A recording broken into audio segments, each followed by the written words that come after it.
নমস্কাৰ GR technical and job inform YouTube চেনেলৰ অন্য এটা নতুন ভিডিঅ'লৈ আপোনাৰ সকলোকে পুনৰবাৰ স্বাগতম জনাইছোঁ। তো ফ্ৰেণ্ডছ, আজি আকৌ আপোনালোকৰ মাজলৈ এটা ইম্পৰ্টেণ্ট আপডেট লৈ আহিছোঁ।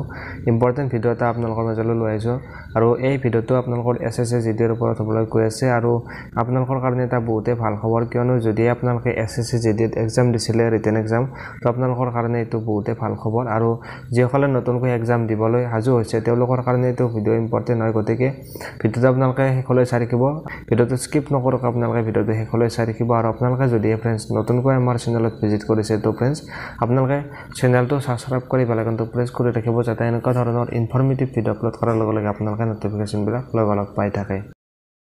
আৰু এই আপডেটটো আপোনালোকৰ আহিছে SSCৰ ফালৰ পৰা। SSC GD কনষ্টেবলৰ ওপৰত এই আপডেটটো আহিছে।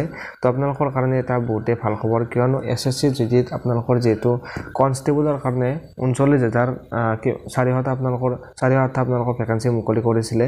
তো আপোনালোকৰ ইতিমধ্যে যিটো ৰিটেন এক্সাম হয়, তো ৰিটেন এক্সামটো ইতিমধ্যে হৈ গৈছে আৰু যিসকলে ৰিটেন এক্সাম দিছিলে তো তেওঁলোকৰ কাৰণে এইটো বহুতেই ভাল খবৰ। আৰু যিসকলে নতুনকৈ ৰিটেন এক্সাম বা আপোনালোকৰ SSC GDত আপোনালোকে যাম বুলি ভাবিছে বা আপোনালোকে ৰিটেন এক্সাম দিম বুলি ভাবিছে তো তেওঁলোকৰ কাৰণে এইটো বহুতেই ভাল খবৰ, কিয়নো যিহেতু আপোনালোকৰ 39,000 ভেকেঞ্চি মুকলি কৰিছিলে, তো আপোনালোকৰ এই ভেকেঞ্চিখিনি এতিয়া ইনক্ৰিজ কৰি দিয়া হৈছে, অৰ্থাৎ এই ভেকেঞ্চিখিনি বৃদ্ধি কৰি দিয়া হৈছে। তো আপোনালোকৰ এতিয়া কিমান ভেকেঞ্চি বৃদ্ধি হৈছে টোটেল আপোনালোকক এই যিখন লিষ্ট হয়, লিষ্টখন আপোনালোকক দেখুৱাই দিছোঁ। আপোনালোকে নিশ্চয় স্ক্ৰীণত দেখিবলৈ পাইছে। এই লিষ্টখন আপোনালোকৰ আহিছে, যোৱাকালি আহিছিলে, কিন্তু যোৱাকালি মই ভিডিঅ' দিব নোৱাৰিলোঁ তো কিছু অসুবিধাৰ কাৰণে। গতিকে আপোনালোকক ভিডিঅ'টো আজি লৈ আহিছোঁ, আপোনালোকক লিষ্টখন দেখুৱাই দিছোঁ যে আপোনালোকে স্ক্ৰীণত নিশ্চয় দেখিবলৈ পাইছে। টোটেল আপোনালোকৰ 39,000 আগতে ভেকেঞ্চি আছিলে, তো এতিয়া আপোনালোকৰ ভেকেঞ্চি বৃদ্ধি হৈ গ'ল টোটেল 53,690টা ভেকেঞ্চি হৈ গ'ল।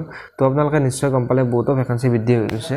তো আপোনালোকে যদিহে SSC GDত আপোনালোকে এক্সাম দিছিলে তো আপোনালোকৰ কাৰণে এইটো বহুতেই ভাল খবৰ। তো ভেকেঞ্চি বৃদ্ধি হোৱা মানে আপোনালোকৰ যিটো কাট অফ হয়, কাট অফটো অলপ কম গুচি যাব। গতিকে ধৰি লওক আপোনালোকৰ যদি 80 কাট অফ যাব লগা আছিলে তো আপোনালোকৰ এতিয়া 70 কাট অফ গুচি যাব। তো আপোনালোকৰ কাৰণে এইটো বহুতেই ভাল খবৰ। তো আপোনালোকে যিসকলে অলপ কম নম্বৰ পাইছিলে তেওঁলোকৰ কাৰণে এইটো বহুতেই ভাল হয়।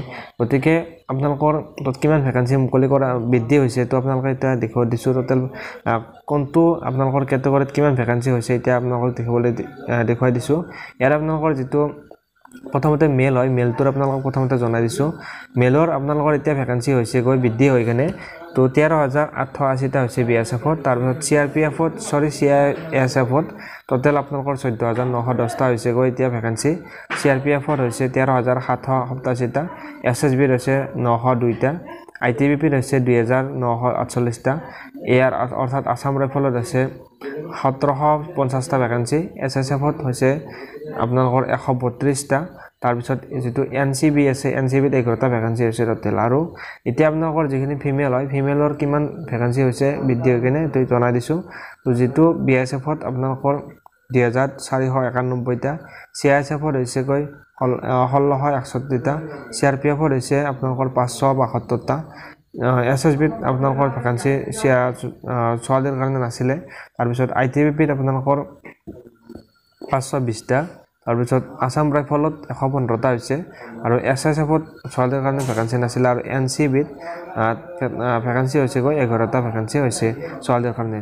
আৰু এতিয়া আপোনালোকৰ টোটেল ভেকেঞ্চি হৈছে 53,690টা টোটেল ভেকেঞ্চি হৈছে গৈ। আগতে যিহেতু 39,408 ভেকেঞ্চি হৈছিলে, এতিয়া বৃদ্ধি হৈ কিনে 53,691টা ভেকেঞ্চি হৈছে। তো আপোনালোকৰ কাৰণে এইটো বহুতেই ভাল খবৰ। তো এতিয়া আপোনালোকে যিসকলে অলপ কম নম্বৰ পাইছিলে তেওঁলোকৰ কাৰণে এইটো বহুতেই তেওঁলোকে এইটো ভাবিছিলে যে মোৰ এতিয়া ফিজিকেলত নাম নাহিব। তো আপোনালোকৰ এতিয়া হয়তো বহুত কেণ্ডিডেটৰ এতিয়া ফিজিকেলত নাম অহাৰ চান্স আহি গ'ল।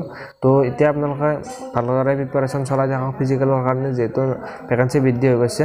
তো এইটোৱে আছিল আপোনালোকক ফ্ৰেণ্ডছ দিবলগীয়া আপডেটটো। আৰু যিসকলে এতিয়া নতুনকৈ SSC GDত যাবলৈ বিচাৰিছে তো আপোনালোকে নিশ্চয় গম পালে যে প্ৰথম ভেকেঞ্চি তেওঁলোকে কমকৈ উলিয়াই দিয়ে, কিন্তু পিছত যেতিয়া এক্সামটো যায় তো আপোনালোকৰ ভেকেঞ্চিটো প্ৰতিবাৰে বৃদ্ধি হৈ অৰ্থাৎ বৃদ্ধি কৰি দিয়ে। আপোনালোকে প্ৰতি বছৰে দেখি আহিছোঁ যে ভেকেঞ্চিটো এক্সাম যোৱাৰ পিছতে আপোনালোকৰ ভেকেঞ্চিটো বৃদ্ধি কৰি দিয়ে। গতিকে যিসকলে SSC GDত যাম বুলি ভাবিছে তো তেওঁলোকে এতিয়া ভালদৰে আপোনালোকে ৰিটেনৰ কাৰণে এতিয়াৰ পৰা প্ৰিপাৰেশ্যন চলাই থাকক, যিহেতু ভেকেঞ্চি SSC GDৰ ভেকেঞ্চি প্ৰতি বছৰে আহি থাকে। গতিকে আপোনালোকে প্ৰিপাৰেশ্যন চলাই থাকিব পাৰে এতিয়াৰ পৰা ৰিটেনৰ কাৰণে যেহেতু ৰিটেনটো আপোনালোকৰ অলপ টাফ হয় গতিকে আপোনালোকে এতিয়াৰ পৰা ভালদৰে প্ৰিপাৰেশ্যন চলাই থাকক তো আপোনালোকে নিশ্চয় সফল হ'ব তো ফ্ৰেণ্ডছ আপোনালোকে যদিহে ভিডিঅ'টো ভাল পালে তেনেহ'লে ভিডিঅ'টো ফ্ৰেণ্ডছ এটা লাইক কৰি দিব আৰু যদি আপোনালোকে নতুনকৈ আমাৰ চেনেলত ভিজিট কৰিছিলে ফ্ৰেণ্ডছ আপোনালোকে চেনেলটো ছাবস্ক্ৰাইব কৰি বেল আইকনটো প্ৰেছ কৰি ৰাখিব চাই থাকিব friends year technical and job information YouTube channel ধন্যবাদ জয় আই অসম